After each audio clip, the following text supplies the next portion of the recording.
Hi everyone, Radhe Radhe. कैसे हैं आप लोग? आई होप सो आप अच्छे होंगे। जो मेकअप लुक आज मैंने किया है मैं उसका पूरा ट्यूटोरियल आपको करके दिखाऊंगी। अगर आपको मेरी वीडियो अच्छी लगती है तो प्लीज़ आप मेरी वीडियो को लाइक करें, मेरे चैनल को सब्सक्राइब करें और ज़्यादा से ज़्यादा शेयर करें। चलिए वीडियो स्टार्ट करते हैं। सबसे पहले हम अपने फेस को अच्छे से क्लीन करेंगे। मैं गार्नियर के मेडिकल वाटर से अच्छे से फेस को क्लीन कर रही हूँ। मेकअप में सबसे पहला स्टेप यही होता है कि फेस अच्छे से क्लीन हो। अब मैंने गुड वाइफ का टोनर लिया है जिसे अच्छे से स्प्रे किया है। अब इसको ड्राई होने के बाद आज मैं मॉइस्चराइज़र नहीं लगा रही हूँ, ऑयल ले रही हूँ। ये लॉरियल का है। ये हमारी स्किन को अच्छे से हाइड्रेट करेगा और मेकअप को अच्छे से सेट करने में हमारी हेल्प करेगा। इसे अच्छे से लगाने के बाद अब मैंने फॉरएवर 52 का कंट्रोल लिया है। इसमें से मैं अब लाइट कलर का शेड लेके अपनी आईज़ पे कंसीलर की तरह लगाऊंगी, जिससे कि हमारा आई मेकअप अच्छा हो। इसे लगाने के बाद हम इसे अच्छे से ब्यूटी ब्लेंडर से ब्लेंड कर देंगे। ब्लेंडर हमेशा वेट होना चाहिए। ब्यूटी ब्लेंडर से सेट करने के बाद अब हम इसे अच्छे से पाउडर से सेट करेंगे। पाउडर से सेट करना क्यों ज़रूरी है वो भी मैं आपको हर बार बताती हूँ, ताकि कोई क्रीज वगैरह ना आए आईलिड पे। अब हमने एक काजल पेंसिल ली है जो फेसेस की है। अब मैं इसे लाइनर की तरह अपनी आईज़ पे लगाऊंगी। उसे लगाने के एक एक आईज़ पर ही लगाएंगे और उसे अच्छे से ब्लेंड करेंगे, क्योंकि एक काजल सूख जाता है, इसलिए दोनों आँखों में एक साथ ना लगाएं। एक एक करके लगा के उसे ब्लेंड करके तभी दूसरी आँख पे लगाएं। सॉरी, कैमरे के सामने मिरर आ गया, मुझे पता नहीं चला कि मिरर दिख रहा है उसमें, इसलिए मैं इसके लिए आपसे सॉरी चाहती हूँ। आगे से मैं इस चीज़ का ख्याल रखूँगी कि आपको फुल वीडियो दिखाई दे।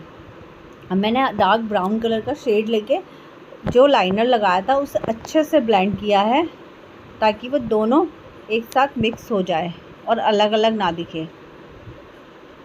डार्क ब्राउन कलर का शेड लेके हम उसे अच्छे से ब्लेंड करेंगे। दोनों ही आँखों में हमने सेम प्रोसीजर करना है। दोनों ही आँखों को अच्छे से ब्लैक और ब्राउन को एक साथ मिक्स करके उससे अच्छे से ब्लेंड करना है और कोई भी क्रीज ना दिखे। अब हमने थोड़ा सा लाइट ब्राउन कलर का शेड लेके अपनी आईज़ के ऊपर ट्रांजिशन एरिया पे अच्छे से ब्लेंड करना है। उससे अच्छे से ब्लेंड करने के बाद अब हम आईब्रो फिलर वाले ब्रश से लाइनर की तरह हल्का सा ब्लैक शेडो आईज़ पे और लगाएंगे। अब हम एक बार और लाइट ब्राउन शेड लेके हल्की सी अपनी क्रीज को दोबारा से डिफ़ाइन करेंगे। इसे अच्छे से डिफ़ाइन करने के बाद अब दोनों ही आँखों में सेम आई शेडो लग गया है। आई शेडो लगाने के बाद हम फिर से एक बार रीचेक करेंगे। अगर कहीं पर कम ज़्यादा हो रहा तो दोबारा से फिल करेंगे। अब हम इनसाइड का प्राइमर ले रहे हैं, जिससे मैं अपने फेस पे अच्छे से अप्लाई करूँगी। जहाँ जहाँ पे भी मेरे क्रीज लाइन है या हल्के से पिगमेंटेशन वगैरह है या पोर्स हैं, वहाँ मैं अच्छे से ये प्राइमर को अप्लाई करूँगी। प्राइमर को पूरे फेस पे अच्छे से अप्लाई करना है और इसे कुछ सेकंड के लिए छोड़ देना है। उसके बाद अब मैंने अपने स्किन टोन से 2 टोन डार्क कलर का कंसीलर लिया है, जिसे मैं अपनी पिगमेंटेशन हाइड करने के लिए यूज़ कर रही हूँ। मैं ऑरेंज करेक्टर यूज़ नहीं करती, क्योंकि जहाँ पे बहुत डार्क पिगमेंटेशन ना हो वहाँ पे कोशिश करें कि हल्का लाइट अपनी स्किन टोन से 2 टोन डार्क शेड से ही पिगमेंटेशन को हाइड करें। इससे भी पिगमेंटेशन बहुत अच्छे से हाइड होती है और इसके ऊपर फाउंडेशन की कोटिंग भी ज़्यादा नहीं देनी पड़ती। इसलिए मैं हमेशा अपने स्किन टोन से 2 टोन डार्क ही कंसीलर से अपने पिगमेंटेशन हाइड करती हूँ। अब मैंने एलेगल का फाउंडेशन लिया है। अब मैं इसे अपने पूरे फेस पे अच्छे से लगाऊंगी। मेरे को बहुत ही फुल कवरेज वाला मेकअप नहीं चाहिए था, इसलिए मैंने इसे डॉट डॉट करके अपने पूरे फेस पे लगाया है। और मैं हमेशा कहती हूँ कि अपना नेक कभी भी ना भूलें। अगर आप मेकअप कर रहे हैं तो अपनी नेक को कभी भी स्किप नहीं करना चाहिए, वरना आपका नेक और फेस दोनों ही अलग अलग दिखाई देंगे। फाउंडेशन को ब्यूटी ब्लेंडर की हेल्प से हम अच्छे से ब्लेंड करेंगे। ब्लेंडिंग बहुत अच्छी करनी है ताकि कहीं पर भी कोई क्रीज लाइन ना दिखे। अच्छे से ब्लेंड करने के बाद अब हम अपने फेस पे हाइलाइटिंग करेंगे। मैंने उसी कंसीलर पैलेट से लाइट कलर का शेड लिया है, जो अपनी आँखों के नीचे, माउथ के अराउंड, थोड़ा सा फोरहेड पे और थोड़ा सा साइड में लगाया है।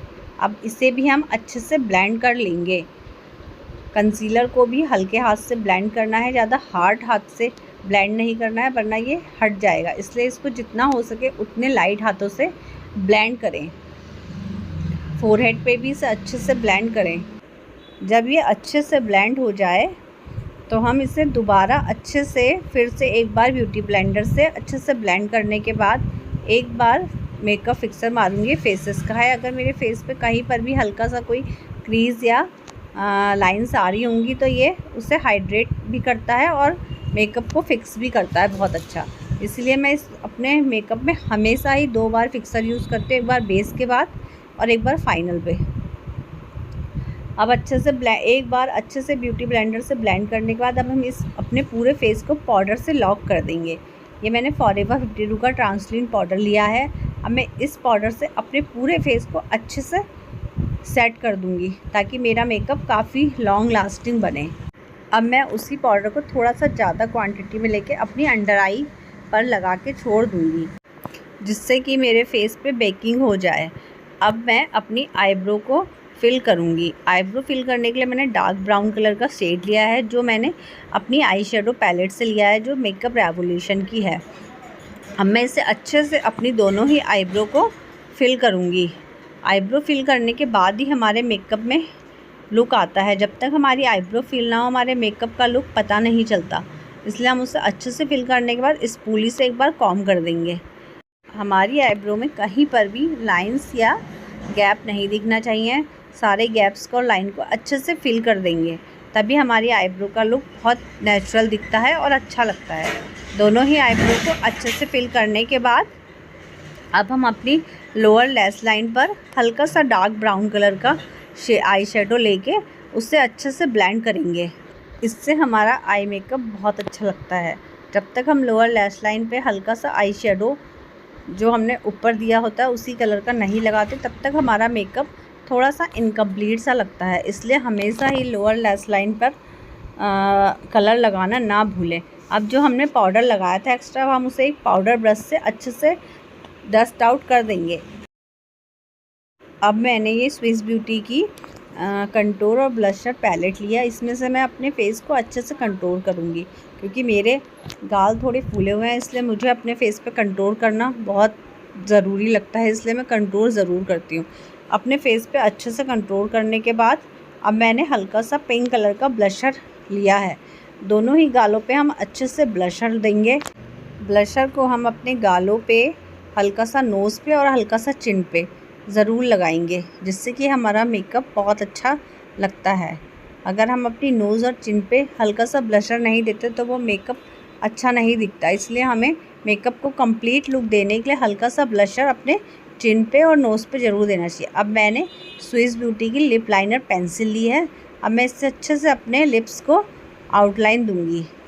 लिप्स को शेप देने के बाद हम इसे अच्छे से इसी लिप लाइनर से अपने लिप्स को भी फिल कर लेंगे। शेप हमेशा देख ले कहीं से ऊपर नीचे ना हो। अच्छे से लिप्स को शेप देने के बाद हम इसी लिप लाइनर से इसको पूरा फिल कर लेंगे। इससे हमारा लिप लाइनर बहुत अच्छे से लगता है और लिप्स का लुक भी बहुत अच्छा आता है। इसे फिल करने के बाद अब मैंने 2 कलर मिक्स करके लिपस्टिक से एक शेड बनाया है जिससे मेरी लिपस्टिक बहुत लॉन्ग लास्टिंग हो जाएगी। अब इसके ऊपर मैं एक मैट कलर की लिपस्टिक अच्छे से अप्लाई कर दूँगी। अच्छे से अप्लाई करने के बाद हमारे लिप्स का लुक देखिए कितना अच्छा आता है और ये बहुत लॉन्ग लास्टिंग भी हो जाता है। अब लिपस्टिक लगाने के बाद हम अपने फेस को हाईलाइट करेंगे। मैंने ये मेबलिन का हाइलाइटर लिया है रोज़ गोल्ड। अब मैं इसे अपनी आई बोन पे अच्छे से अप्लाई करूँगी क्योंकि बिना हाइलाइटर के आई मेकअप लुक कंप्लीट नहीं होता। अब मैं इसे हल्का सा अपने चीक्स पे लगाऊँगी। चीक्स पे लगाने के बाद हल्का सा चिन पे और हल्का सा लिप्स के ऊपर और नोज़ पे मैं हमेशा फिंगर से लगाती हूँ क्योंकि मुझे पूरी नोज़ पे हाइलाइटर अच्छा नहीं लगता। मैं सिर्फ नोज़ की टिप्स पे और दोनों आइज़ के बीच में हल्का सा हाइलाइटर लगाती हूँ। अब एक छोटे से स्मॉल ब्रश से आइज़ के कॉर्नर पे हल्का सा हाइलाइटर देंगे क्योंकि जो आई मेकअप मैंने किया है उसमें हाइलाइटर लगाना बहुत ज़रूरी होता है तभी उसका लुक आता है। अब मैंने आईलैशेस ली है, इस पर आईलैशेस ग्लू लगाया है। अच्छे से आईलैशेस ग्लू लगाने के बाद अब हम इसे अपनी आईज़ पे अच्छे से 1-2 सेकंड के लिए छोड़ने के बाद अच्छे से चिपकाएंगे। आईज़ पे आईलैशेस अच्छे से लगने के बाद आपका आई मेकअप कंप्लीट होता है। आई मेकअप बिना आईलैशेस के हमारा आई मेकअप बिल्कुल भी अच्छा नहीं लगता, इसलिए हमेशा मेकअप में आईलैशेस ज़रूर लगाएं। दोनों ही आँखों में अब हम आईलैशेस लगा चुके हैं। एक बार और हम आईज़ के नीचे कहीं भी कुछ हो तो डस्ट आउट कर लेंगे। मुझे अपनी आँखें काजल के बिना अच्छी नहीं लग रही थी। पहले मैंने सोचा काजल नहीं लगाऊंगी, लेकिन फिर मैंने कहा लगा लेती हूँ। अब मैंने हल्का सा डार्क ब्राउन कलर का शेड लेके जो काजल लगाया था उससे हल्का सा ब्लेंड कर लेंगे, जिससे हमारा काजल थोड़ा सा लॉन्ग लास्टिंग हो। अब बिना बिंदी के तो मेकअप कंप्लीट ही नहीं होता, इसलिए अब मैंने एक छोटी सी ग्रीन कलर की बिंदी ली है। सिंदूर ऑलरेडी लगा था, इसलिए मैंने थोड़ा सा लिप लाइनर से उसे हल्का सा सेट कर लिया है। अब हम अपने बालों को अच्छा सा लुक देने के लिए इसमें हल्के हल्के से कर्ल्स करेंगे। बालों को 2 पार्ट में डिवाइड करके मैं टोंग से इन्हें हल्के हल्के से कर्ल करूँगी। मुझे बहुत लाइट कर्ल्स चाहिए, बहुत ज़्यादा हैवी कर्ल्स नहीं चाहिए, इसलिए मैंने टोंग ली है और इसका टेम्परेचर 200 रखा है। अब मैं इसे हल्के हल्के से फोल्ड करके अच्छे से अपने सारे बालों को कर्ल्स करूँगी। कर्ल्स बिल्कुल लाइट चाहिए मुझे, ज़्यादा हैवी कर्ल्स नहीं चाहिए। खुद से कर्ल्स करने में थोड़ी सी दिक्कत होती है, लेकिन अगर आप प्रैक्टिस करेंगे तो वो हो जाता है। मुझे भी थोड़ी सी प्रॉब्लम होती है, लेकिन मैं कर लेती हूँ इजीली। अब पूरे बालों को अच्छे से कर्ल्स करने के बाद मैं इन कर्ल्स को उंगलियों से खोल दूँगी और साइड पार्टीशन करूँगी। मैं आज कोई हेयर स्टाइल नहीं बना रही हूँ, ओपन हेयर स्टाइल रख रही हूँ, इसलिए मुझे ऐसे ही अच्छे लग रहे हैं। अब मैं इसमें कोई लुक नहीं दूँगी। अब मैं इस लुक को कंप्लीट करने के लिए इयररिंग्स वेयर कर रही हूँ, जो ग्रीन कलर के हैं, जो इस सूट के साथ बहुत अच्छे लग रहे हैं, इसलिए मैं इन्हें वेयर कर रही हूँ। अब मेरा ये फ़ाइनल लुक है। कैसा लगा आपको मेरा फ़ाइनल लुक कमेंट करके ज़रूर बताना। Thank you for watching me.